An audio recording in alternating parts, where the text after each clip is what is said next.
Nous allons prendre une bouffée d'air frais, un peu d'air pur avec notre invité aujourd'hui, Éric Favre. Bonjour. Bonjour. Vous êtes agriculteur à Blain, en Loire-Atlantique, mais vous êtes aussi auteur et photographe.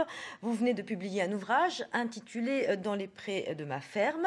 Dans cet ouvrage, vous nous faites découvrir le milieu dans lequel vous travaillez au quotidien. Vous élevez des vaches laitières, nourries exclusivement avec de l'herbe. Vous avez le sentiment d'avoir la chance d'évoluer dans un milieu extraordinaire ? Oui, absolument. Effectivement, mon métier me laisse du temps, me permet tout en faisant mon travail, je vis dans la nature au quotidien et de voir beaucoup de choses de la nature.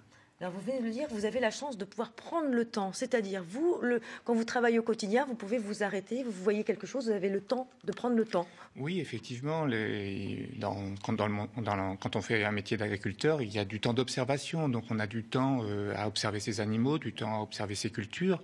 Et pendant ce temps-là, on peut aussi observer un renard qui passe ou un oiseau ou je ne sais quoi encore.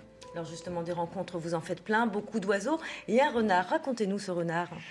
Ah oui, c'était au printemps dernier, je faisais les foins, je fanais mon foin avec le tracteur. Et il y a un renard qui est venu et je me suis arrêté. En fait, il cherchait des campagnols dans le foin fraîchement remué. Donc c'est curieux de voir un renard chasser. Donc il court au petit trot, à un moment il s'arrête, il se fixe. Et puis d'un seul coup, il saute les quatre membres en même temps. Enfin, la manière de sauter du renard quand il saute sur sa campagnole, c'est très particulier. Il retombe et puis je le vois mâcher dans le sol pour tuer le campagnol. Et puis ensuite, il lève la tête et puis il avale la campagnole et il repart. Alors des photos accompagnent à chaque fois une petite chronique. Elle est née comment, cette idée d'ouvrage ? Oh, assez simplement, c'est-à-dire qu'au départ, c'était plutôt quand j'avais des amis, j'aimais partager ce que je voyais. Et puis j'ai écrit des textes.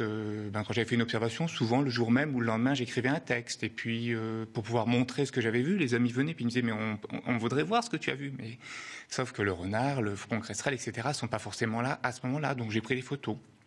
Et puis progressivement, comme ça, au fur et à mesure, il est apparu un livre.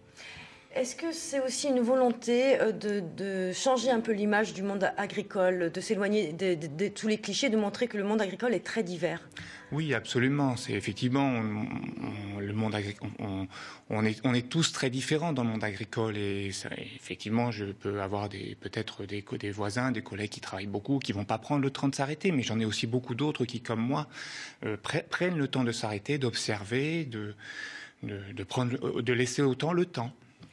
Et donc c'est toute l'année, vous nous déclinez toute une année chez vous, en fait, à Blain. Oui, absolument. Le livre commence en janvier, se termine en décembre, et donc on voit s'écouler les saisons, et donc au fur et à mesure, à la fois mon travail que je décris, ce que je fais mois par mois, et puis en même temps les observations de la nature que je peux faire.